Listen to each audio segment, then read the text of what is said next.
Hello students, how are you? We are going to start another topic in our second chapter, magnetic effect of electric current. In first class, we studied that how can electric current produce the magnetic field or magnetism.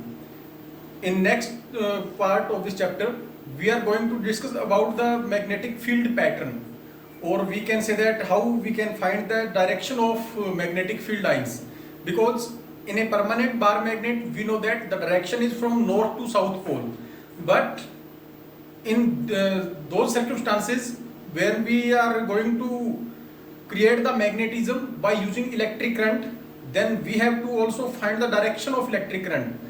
On the basis of direction of electric current, we can fix the direction of magnetic field lines, or we can find the direction of magnetic field pattern. So in today's lecture, our focus is totally on the concept of direction of magnetic field lines. So take a look. So students, today we are going to discuss about the magnetic field pattern. Magnetic field pattern क्या होता है, कैसे बनता है, और अगर exam में आएगा तो हमें किस तरह से उसको बनाना है, क्योंकि ये जो दो तीन तरह के पैटर्न होते हैं इनमें से एक कई बार पूछा जाता है पेपर के अंदर। उससे पहले हम थोड़ा सा पीछे चलते हैं। जो हमारा पहला लेक्चर था इस चैप्टर का, उसके अंदर जो हमने पढ़ा था नॉर्थ और साउथ पोल के बारे में, मैग्नेटिक फील्ड की डायरेक्शन के बारे में, उससे रिलेटेड कुछ क्वेश्चन दिए हुए हमारी टेक्स्ट बुक के अंदर, जो हम यहाँ पे डिस्कस करेंगे। देखो, सबसे पहला क्वेश्चन दे रखा है यहाँ पर, क्वेश्चन नंबर 1। इसके अंदर इस प्रकार हमें एक कंपास यहाँ पे शो किया हुआ है, कंपास की डायरेक्शन बता रखी है, तो हमें एक मैग्नेटिक फील्ड लाइंस यहाँ पे ड्रॉ करनी है। तो जैसा कि पता लग रहा है यहाँ पे कि कंपास जिस तरफ से मतलब पॉइंट कर रहा है, यानी कि कंपास की नीडल है वो ये बता रही है, तो इसका मतलब क्या होगा कि यहाँ पर हम एक मैग्नेटिक फील्ड लाइंस इस प्रकार बनाएंगे ऐसे, जो यहाँ से घूमकर ऐसे आएगी, क्योंकि डायरेक्शन जो मैग्नेटिक फील्ड लाइंस की होती है वो नॉर्थ से साउथ की ओर होती है, और कंपास अगर हम नॉर्थ पोल के पास रखेंगे तभी वो ऐसे बार की ओर दिखाएगा, यानी कि जिस तरफ इसका एरो का सिंबल होता है उसी तरफ हम फील्ड लाइंस की डायरेक्शन बनाएंगे। क्योंकि अगर इसी हम कंपास को साउथ पोल के पास ला कर रख देंगे तो क्या होगा कि इसकी डायरेक्शन अपने आप इस तरफ ऐसे हो जाएगी, तो ये नॉर्थ से साउथ की ओर हमेशा पॉइंट करता है। उसके बाद हम सेकंड क्वेश्चन देखते हैं। इसके अंदर हमें एक कंपास के अंदर डायरेक्शन दिखा रखी है, बाकी बी, सी और डी तीनों एम्प्टी बताने हैं। इनके बेस के ऊपर हमें एक्स और वाई का पोलैरिटी कौन सी है, यानी कि एक्स नॉर्थ है या साउथ, वाई नॉर्थ है या साउथ, ये हमने बताना है। तो जैसे कि एक कंपास यहाँ पे दिया हुआ है, यहाँ से बार की ओर डायरेक्शन ये शो कर रहा है, इसका मतलब मैग्नेटिक फील्ड लाइंस यहाँ से स्टार्ट हो रही है और बाहर की ओर जा रही है। जिस पोल से फील्ड लाइंस बाहर की ओर निकलना स्टार्ट करती है वो हमेशा नॉर्थ होता है, ये हमने पढ़ रखा है पहले ही। तो इसका मतलब एक बार मैग्नेट में अगर एक साइड नॉर्थ है तो दूसरी हमें पता है कि अपने आप साउथ होगी, तो ये अगर नॉर्थ है तो ये साउथ होगी। इसके पास कंपास है वो इधर दिखा रहा है, तो यहाँ पे रखा हुआ कंपास अंदर की ओर डायरेक्शन दिखाएगा, क्योंकि ये साउथ पोल की तरफ रखा हुआ है, तो इसमें एरो हम यहाँ पर बनाएंगे। अब देखो कि बी जो इसका है, बी के अंदर डायरेक्शन इस प्रकार आएगी, क्योंकि जो लूप है वो लूप हमारा ऐसे बनना चाहिए इस प्रकार, और इसी प्रकार नीचे से लूप है वो ऐसे बनना चाहिए। तो डी के अंदर भी जो डायरेक्शन है वो इस तरह से रहेगी कंपास के अंदर, ये हमने बनानी है। उसके बाद क्वेश्चन नेक्स्ट जो है उसमें देखो आप, इसमें ए और बी दो मैग्नेट के पोल दिए हुए हैं, इनका हमने बताना है कि ये नॉर्थ है या साउथ है। यहाँ पे भी सेम रूल लगेगा, यहाँ से फील्ड लाइंस बार की ओर एरो दिया हुआ है, तो जिस पोल से मतलब फील्ड लाइन बार की ओर जाती है वो नॉर्थ होता है, तो ये नॉर्थ है, इधर वाला भी नॉर्थ होगा क्योंकि इसमें भी बार की ओर डायरेक्शन ये दिखा रखी है। अगले में सी और डी, ये भी दो मैग्नेट है, इसमें डायरेक्शन अंदर की ओर है, ये देखो एरो इधर अंदर की ओर पॉइंट कर रहा है, यहाँ पे भी अंदर की ओर पॉइंट कर रहा है, तो इसका मतलब ये भी साउथ पोल होगा, ये भी साउथ होगा, दोनों के अंदर सेम अंदर की ओर डायरेक्शन आ रही है मैग्नेटिक फील्ड लाइंस की। अगला क्वेश्चन दे रखा है, इसमें ये पूछा हुआ है कि दो मैग्नेट हमारे पास 1 और 2, इनमें से कौन सी ज़्यादा स्ट्रॉन्ग है। अब जब दो मैग्नेट दे रखी हो और डायरेक्शन दोनों में देखो, दोनों में बार की ओर दिखा रखी है, तो इसमें हम ये देखते हैं सबसे पहले कि मैग्नेटिक फील्ड लाइंस की रेंज किसकी कितनी दूरी तक है। क्योंकि देखो बीच में जो ये जगह है, खाली जगह है, यहाँ से लेकर यहाँ तक इतनी खाली जगह है दोनों के बीच में, इसमें से जो फर्स्ट मैग्नेट है उसकी फील्ड लाइंस यहाँ तक आई हुई है, एक यहाँ पे डॉटेड लाइन लगा देते हैं, ये देखो, यानी कि टोटल हमारे पास इतनी जो डिस्टेंस थी, इतना गैप था दोनों के बीच में, उनमें से लगभग अपने कह सकते हैं कि 3/4 पार्ट जो है वो फर्स्ट वाली ने कवर कर रखा है। पीछे ये जो मैग्नेटिक फील्ड लाइन्स है इन्होंने इतनी जगह ही यहाँ पर कंज्यूम करी है। तो जो सेकंड मैग्नेट है वो यहाँ पर वीक है, क्योंकि इसका मैग्नेटिक फील्ड जो है वो कम जगह के अंदर बन रहा है। या हम यूँ कह सकते हैं कि इसकी जो रेंज है, सेकंड जो मैग्नेट है इसकी रेंज थोड़ी ही दूर तक है, तो ये कमज़ोर है। और ये फर्स्ट जो मैग्नेट है इसकी फील्ड लाइन बहुत दूर तक जा रही है, ये स्ट्रॉन्ग है। इस तरह से हम इसमें फाइंड आउट कर सकते हैं। तो अब हम स्टार्ट करते हैं हमारा मैग्नेटिक फील्ड लाइन्स जो पैटर्न है उसके बारे में। तो मैग्नेटिक फील्ड पैटर्न एक्सप्लेन करने से पहले हम दो यहाँ पे बहुत इंपॉर्टेंट रूल है वो यहाँ पे पढ़ते हैं, जिनके बेस के ऊपर ही हम आगे डायरेक्शन जो है वो यहाँ पे इसकी डिफाइन कर सकते हैं कि डायरेक्शन हमारी किस तरफ होगी। तो अब देखो आगे हमारा जो टॉपिक है या क्वेश्चन आपने कॉपी के अंदर क्या लिखना है, एक्सप्लेन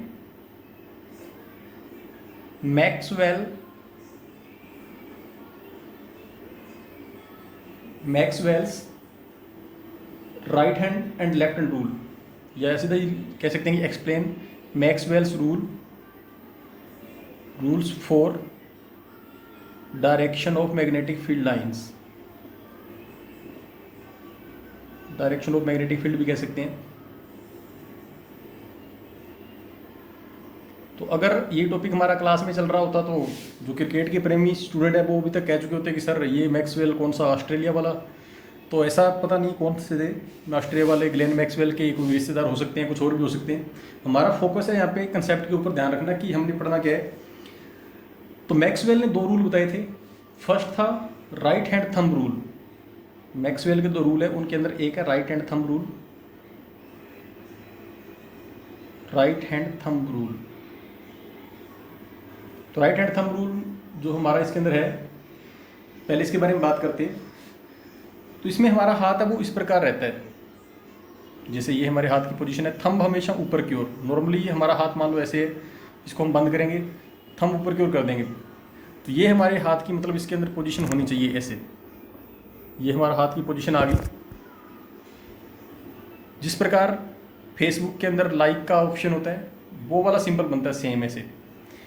अब ये काम कैसे करता है ये रूल, मैक्सवेल ने ये बताया था कि अगर किसी वायर के अंदर मान लो एक बिल्कुल स्ट्रेट वायर है हमारे पास, उसमें करंट ऊपर की ओर जा रहा है, यहाँ पे थंब की डायरेक्शन ऊपर की ओर है, तो ये करंट की डायरेक्शन को शो कर रहा है। यानी कि जैसे देखो कि मेरे पास एक वायर है, यहाँ पर मैंने एक वायर यहाँ पे हाथ में पकड़ रखी है, ये एक इलेक्ट्रिसिटी की वायर है, इसको हमने ऐसे पकड़ा है हाथ के अंदर, ठीक है। तो जब हम इसको हाथ को ऐसे रोटेट करके बिल्कुल कॉपी के ऊपर ऐसे रखेंगे तो हमारा थंब जो है वो ऊपर की ओर जा रहा है। तो इसका मतलब ये है कि अगर इस वायर में करंट ऊपर की तरफ जा रहा है तो हमारा जो थंब है वो इलेक्ट्रिक करंट की डायरेक्शन को शो करेगा। और जिस डायरेक्शन में हमारी फिंगर्स बैंड हो रही है, यानी कि अगर मान लो इस वायर को हमने पकड़ना है, हम इस प्रकार इसको अंदर की ओर हमारी फिंगर्स को मोड़ रहे हैं, हम थंब हमारा ऊपर की ओर है और फिंगर्स अंदर की ओर बैंड हो रही है। अब अंदर की ओर बैंड होने का मतलब देखो किस प्रकार है, ये अंदर की ओर बैंड हो रही है एंटी क्लॉकवाइज। क्योंकि देखो मान लो कि अगर हमारा हाथ ऐसे रहता है और इधर से घूमना स्टार्ट करता है तो ये अपोजिट डायरेक्शन है घड़ी की सुइयों के, क्योंकि घड़ी की सुई होती है क्लॉकवाइज। लेकिन अभी इस वायर को अगर हमने पकड़ना है तो फिंगर्स हमारी जो बैंड हो रही है वो एंटी क्लॉकवाइज बैंड हो रही है। तो ये right hand thumb rule Maxwell ने बताया था। उसने ये कहा था कि अगर किसी वायर के अंदर मान लो ये एक स्ट्रेट वायर है, इसमें ऊपर की ओर करंट जा रहा है। अब आप कहोगे कि ऊपर की ओर करंट जाने का मतलब, यानी कि जैसे ये एक वायर है, इसको हम एक बैटरी के साथ जोड़ दें, इधर हमने बैटरी लगानी है, ये माइनस का टर्मिनल है, ये प्लस का टर्मिनल है। तो हमें पता है कि करंट पॉजिटिव डायरेक्शन से निकलता है, तो यहाँ से जब ये करंट घूमेगा ऐसे यहाँ पर आएगा तो ऊपर की ओर जाएगा ये। तो ये हमने डायग्राम जो भी एक्सप्लेन कर रहे थे हमने इसका इतना सा पार्ट ही कंसीडर किए, क्योंकि हमें पता है कि अगर करंट फ्लो हो रहा है तो वो कहीं ना कहीं पीछे बैटरी से ही आ रहा होगा। तो ये वाली आपने पोजीशन लेनी है डायग्राम की कि करंट इसमें जा रहा है ऊपर की ओर, करंट ऊपर की ओर जा रहा है, तो ये हम डायरेक्शन ऑफ इलेक्ट्रिक करंट यहाँ पे लिखेंगे, डायरेक्शन ऑफ करंट। ये करंट की डायरेक्शन है। जब वायर के अंदर करंट ऊपर की ओर जा रहा था और हमने वायर को हमारे हाथ में होल्ड करने के लिए हमारी फिंगर्स को एंटी क्लॉकवाइज डायरेक्शन में मतलब बैंड की थी, तो इसके चारों ओर हम एक सर्किल बना देंगे और इसमें डायरेक्शन आएगी एंटी क्लॉकवाइज। एरो जो है वो उल्टा लगेगा ऊपर की तरफ। क्लॉकवाइज यानी कि जिस डायरेक्शन में घड़ी की सुइयाँ मूव करती है, आप आजकल प्रॉब्लम ये है कि ज़्यादातर मोबाइल के अंदर हम डिजिटल वॉच यूज़ करते हैं, या हमारे हाथ के ऊपर भी जो घड़ी बांधी हुई है वो डिजिटल होती है। लेकिन आप कोई भी दीवार घड़ी वगैरह कोई लगी हुई है जिसके अंदर सुइयों वाला सिस्टम होता है, तो उसमें आप देखना कि जो डायरेक्शन होगी घड़ी की सुइयों की वो इस प्रकार होती है, ऊपर से नीचे की ओर। लेकिन जो right hand thumb rule Maxwell ने बताया था, उन्होंने ये कहा था कि अगर वायर के अंदर करंट नीचे से ऊपर जा रहा है तो मैग्नेटिक फील्ड लाइन हमेशा एंटी क्लॉकवाइज होगी। तो हमें यहाँ पर एक इसका कंक्लूजन मिल गया, if current moves in upward direction then direction of magnetic field lines must be anti-clockwise। तो ये मैक्सवेल का राइट हैंड थंब रूल था कि अगर करंट ऊपर की ओर जा रहा है वायर में तो हमेशा magnetic field lines anti clockwise बनेगी। ये आपने यहाँ पे ध्यान में रखना है कि जो बार मैग्नेट थी वहाँ पर तो हमने डायरेक्शन नॉर्थ टू साउथ बताई थी, लेकिन अगर एक कोई भी स्ट्रेट वायर होती है हमारे पास जिसके अंदर करंट कैरिंग वायर है, बिल्कुल सीधी तार है जिसके अंदर करंट जा रहा है, तो उसमें नॉर्थ और साउथ पोल हम नहीं बना सकते। वहाँ पे नॉर्थ साउथ नहीं बनेंगे, वहाँ पे क्लॉकवाइज और एंटी क्लॉकवाइज डायरेक्शन जो है वो हमने बतानी होती है। तो जब एंटी क्लॉकवाइज डायरेक्शन कब होगी, जब करंट नीचे से ऊपर की ओर फ्लो करेगा। दूसरा रूल था कॉर्कस्क्रू रूल। सेकंड रूल हम यहाँ पे देखते हैं, second rule cork screw. Cork क्या होता है कि रबर की तरह का एक ऑब्जेक्ट होता है, उसको हम कॉर्क बोलते हैं, बोतल वगैरह का ढक्कन लगाने के लिए वो यूज होता है। और उस कॉर्क को कई बार स्क्रू की शेप दे दी जाती है। स्क्रू माने जैसे ये है, ये आपने देखा होगा, ये एक स्क्रू है। अब कॉर्क स्क्रू रूल के अंदर मैक्सवेल ने ये बताया था कि अगर हम कोई एक स्क्रू लेते हैं इस प्रकार का, मान लो कॉर्क का है या मेटल का है, इसको हमने अगर ऐसे रख दिया यहाँ पर किसी जगह के ऊपर, अब सपोज करो कि ये स्क्रू है, इसमें पीछे जगह दे रखी है जहाँ पर हम पेचकस लगाकर इसको टाइट कर सकते हैं। तो अगर ये स्क्रू ऐसे रखा होगा तो इसको हम कसेंगे कैसे, यानी कि टाइट अगर इसको करना है तो कैसे किया जाएगा। दो ऑप्शन होते हैं किसी चीज़ को रोटेट करवाने के, या तो क्लॉकवाइज होता है या एंटी क्लॉकवाइज होता है। तो अगर इस स्क्रू को हमने टाइट करना है तो हमें इसको क्लॉकवाइज डायरेक्शन में घुमाना होगा। अगर खोलना है तो एंटी क्लॉकवाइज घुमा सकते हैं, लेकिन मैक्सवेल ने इसको बताया था कि जब हम स्क्रू को टाइट करते हैं या बंद करते हैं तब हम इसको मूव करवाते हैं क्लॉकवाइज डायरेक्शन के अंदर। तो इससे क्या होगा कि ये स्क्रू जो है वो नीचे की ओर जाना शुरू कर देता है। किसी भी अगर जगह पे होल बना हुआ है वहाँ पे स्क्रू आपने ऐसे लगाना है, तो आप जब करके देखोगे आपको पता लगेगा कि स्क्रू जब आप क्लॉकवाइज घुमाओगे तब ये नीचे की ओर मूव करेगा। तो इससे हमें ये कंक्लूजन निकला था कि जब किसी वायर के अंदर करंट अगर नीचे की ओर जा रहा है, ये करंट की डायरेक्शन है, अगर करंट नीचे जा रहा है तो ये जैसे स्क्रू था, इसको अगर आपने फिक्स करना है, कहीं पे कसना है, इसको नीचे की ओर भेजना है, तो हम इसको क्लॉकवाइज घुमाते हैं। क्लॉकवाइज घुमाते रहेंगे तो ये नीचे की ओर जाना शुरू कर देगा। तो इसका मतलब घुमाने की जो हमारी डायरेक्शन है वो है यहाँ पे क्लॉकवाइज। तो हम ऐसे डायरेक्शन लगाएंगे, ये क्लॉकवाइज डायरेक्शन आ गई। क्लॉकवाइज डायरेक्शन में हमारा स्क्रू मूव करेगा, तो ये डायरेक्शन मैग्नेटिक फील्ड लाइंस की है, और नीचे की तरफ जाता है स्क्रू हमारा, वो करंट की डायरेक्शन शो करता है। यानी कि स्क्रू को नीचे की ओर भेजने के लिए क्लॉकवाइज घुमाना पड़ता है। तो क्लॉकवाइज यहाँ पे डायरेक्शन होगी और नीचे की तरफ करंट की डायरेक्शन होगी, क्लॉकवाइज मैग्नेटिक फील्ड लाइंस की डायरेक्शन होगी। तो मैक्सवेल के दो रूल थे। पहला rule right hand thumb rule, अगर किसी वायर को हम अपने हाथ में पकड़ते हैं, मान लो ये एक वायर है, तो जो हमारा थंब की पोजीशन होगी ऊपर की ओर वो करंट की पोजीशन बताएगा, और जिस डायरेक्शन में फिंगर्स बैंड होंगी यानी कि एंटी क्लॉकवाइज, वो मैग्नेटिक फील्ड की डायरेक्शन होगी। और सेकंड था कॉर्क स्क्रू, जिसके अंदर एक स्क्रू लेंगे नीचे की ओर, उसको मूव कर रख के जब टाइट करते हैं तो नीचे की ओर वो जाएगा, तो वो करंट की डायरेक्शन हो जाएगी, और क्लॉकवाइज उसको जब ऊपर घुमाते हैं वो मैग्नेटिक फील्ड की डायरेक्शन। तो ये दो रूल है, ये आपने इसका क्वेश्चन लिखना कॉपी के अंदर, जो काफ़ी इंपॉर्टेंट है। इसी के बेस पे आगे हम जो पैटर्न है वो बना सकते हैं। तो अगला हमारा जो टॉपिक है, अगला टॉपिक है कि draw the magnetic field pattern. इस क्वेश्चन के बाद अगला क्वेश्चन आपने नोटबुक में ये लिखना है, draw the magnetic field pattern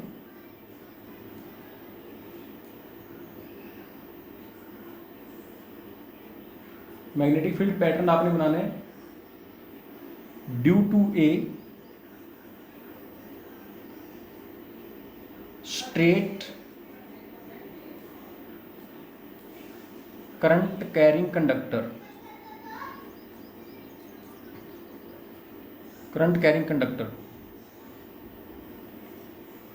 यानी कि हमारे पास एक ऐसी वायर है जिसके अंदर करंट जा रहा है और वायर बिल्कुल स्ट्रेट है, उसके आसपास आपने मैग्नेटिक फील्ड का पैटर्न बनाना है। तो इसको बनाने के लिए हम क्या करते हैं, जो पहले वाला हमारा मेथड था, सबसे पहले हमारे पास एक स्ट्रेट वायर होनी चाहिए, जैसे ये है, ये एक स्ट्रेट वायर हमने यहाँ पे ली है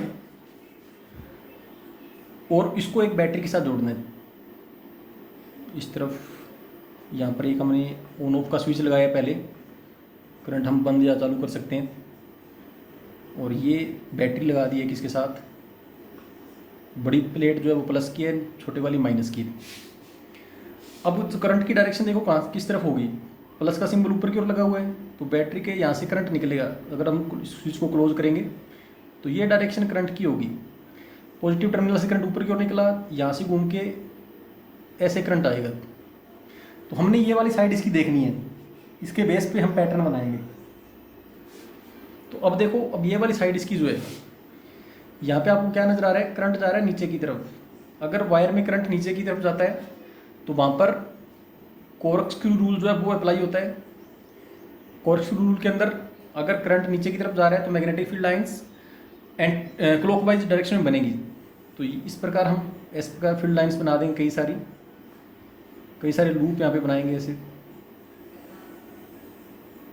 अब ये क्लॉकवाइज का सिंबल ऐसे लगेगा, एरो इधर से ऐसे लगना चाहिए, दूसरी साइड का एरो ऊपर की ओर, क्योंकि एक लूप में दो एरो लगाने हैं हमने, एक इस तरफ लगाना है, एक इस तरफ लगाना है। यहाँ से नीचे की ओर जा रहा है, आधा राउंड पूरा होने के बाद ऊपर की ओर करंट जाता है। तो ये एक पैटर्न बन गया मैग्नेटिक फील्ड लाइंस का, किसकी वजह से, स्ट्रेट करंट कैरिंग कंडक्टर की वजह से। कंडक्टर हमारा जो स्ट्रेट है तो ऐसे बनता है। तो आपने ये क्वेश्चन लिखना है, इसका डायग्राम बनाना है, इसके बारे में जो थ्योरी यहाँ पे लिखी हुई है बुक्स के अंदर 5-4 लाइनों की, जो आपको लगता है कि डायग्राम से रिलेटेड बढ़िया तरीके के साथ एक्सप्लेन कर रही है, तो वो आपने इसमें लिखनी है। सिंपल है बिल्कुल, मैग्नेटिक फील्ड का पैटर्न है। इसके बाद सेकंड पैटर्न हमारा, यहाँ पर तो क्या थी, जिस वायर के अंदर करंट था वो वायर स्ट्रेट थी। अगला क्वेश्चन है हमारा, draw the magnetic field pattern due to current carrying circular loop, यानी कि सर्कुलर लूप आपने यहाँ पर लेना है।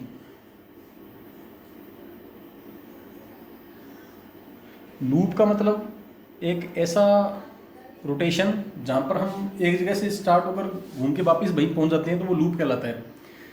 लूप कई तरह का भी हो सकता है, जैसे रेक्टेंगुलर लूप होते हैं कई इस तरह का, मान लो पॉइंट ए से हम स्टार्ट होकर चलें, यहाँ पर जाएं बी सी डी, वापस ए पर पहुँच जाएं, तो ये एक लूप बन गया। लेकिन यहाँ पे सर्कुलर लूप दिया हुआ है, यानी कि ये तो रेक्टेंगल था, सर्कुलर लूप इस फॉर्म में होता है ऐसे। तो अब क्या करना है, जो वायर आपने लेनी है वो हमारी इस तरह की होनी चाहिए कि सर्किल की फॉर्म के अंदर। तो सर्किल की फॉर्म में अगर वायर होगी तो उसके बीच में हम थोड़ी सी जगह छोड़कर कहीं भी बैटरी लगा सकते हैं। तो अब जैसे देखो कि एक लूप आपने बनाना है ऐसे,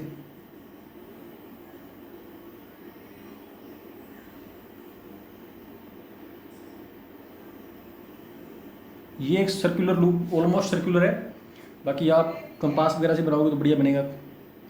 ये जगह हमने छोड़ी है बैटरी लगाने के लिए, यानी कि यहाँ पर हम बैटरी लगा सकते हैं